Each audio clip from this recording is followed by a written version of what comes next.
কিছুদিন ধরে অফিসের কাজ এত বেশি, কাজ করতে করতে কোথা দিয়ে রাত হয়ে গেল কিছু বুঝতেই পারলাম না।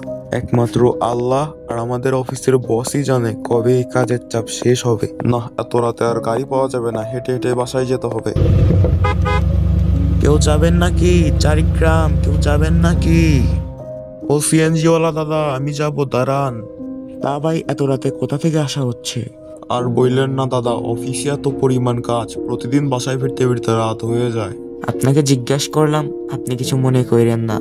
কিছুদিন ধরে ছিনতাইকারী, ডাকাত, চোরের অনেক বেশি উৎপাত বেড়েছে। এই তো বেশি না, 3 দিন আগে আমার ছোট ভাইয়ের গাড়ি চুরি হয়ে গেছে। আরে সমস্যা নেই, যাচাই বাছাই করা ভালো। শোনেন, অনেক রাত হয়ে গেছে, তার মধ্যে আপনি একা মানুষ। যদি আপনি 100 টাকার নিচে ভাড়া দেন তাহলে আমি যাব না। আরে সমস্যা নেই, আপনাকে আমি 100 টাকাই দিব, কিন্তু আমাকে আমার বাসার সামনে নিয়ে দিয়ে আসতে হবে।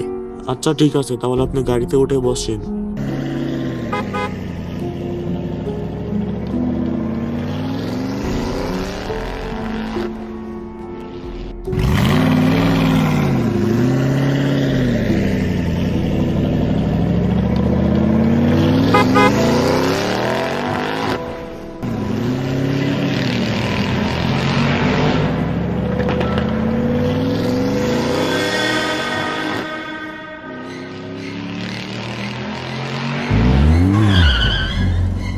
এই যা, এমনিতেই অফিস থেকে আস্তে আস্তে এত রাত হয়ে গেল, তার উপর আবার এই গাড়ির কি হলো?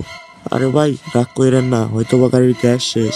আমি এখনই গ্যাস ভরতেছি, দাঁড়ান। আরে গাড়িতে তো গ্যাস ঠিকঠাকই আছে, সব ঠিকঠাকই আছে, তাহলে গাড়ি কেন বন্ধ হলো?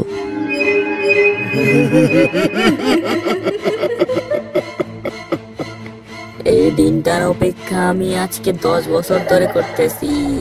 প্রতিশোধের আগুনে আমার বুক পুড়ে যাচ্ছে।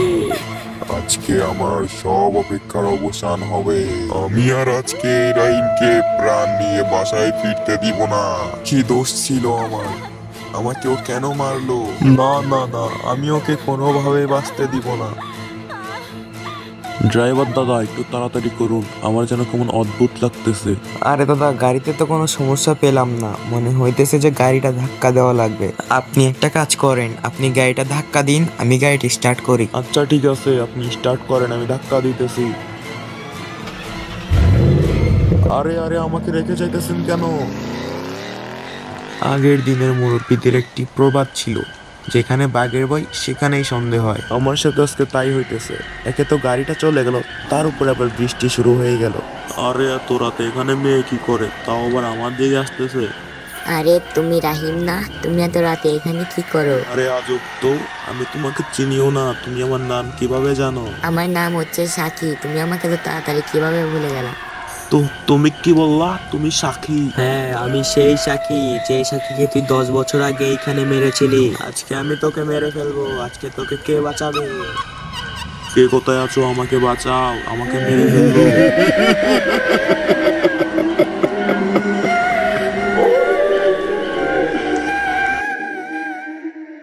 তো বন্ধুরা, গল্পটা তোমাদের কাছে কেমন লাগলো? আশা করি ভালো লাগছে। তো বন্ধুরা, এটা ছিল গল্পের প্রথম পর্ব। দ্বিতীয় পর্ব দেখার জন্য চ্যানেলটা সাবস্ক্রাইব করে রাখো। আর দ্বিতীয় পর্বে দেখানো হবে সাকিকে রাহিম কিভাবে মেরেছিল, আর সাকি রাহিমের সাথে কি করলো। সবাই ভিডিওতে একটা লাইক দিয়ে দাও, আর চ্যানেলটা সবাই সাবস্ক্রাইব করে দাও।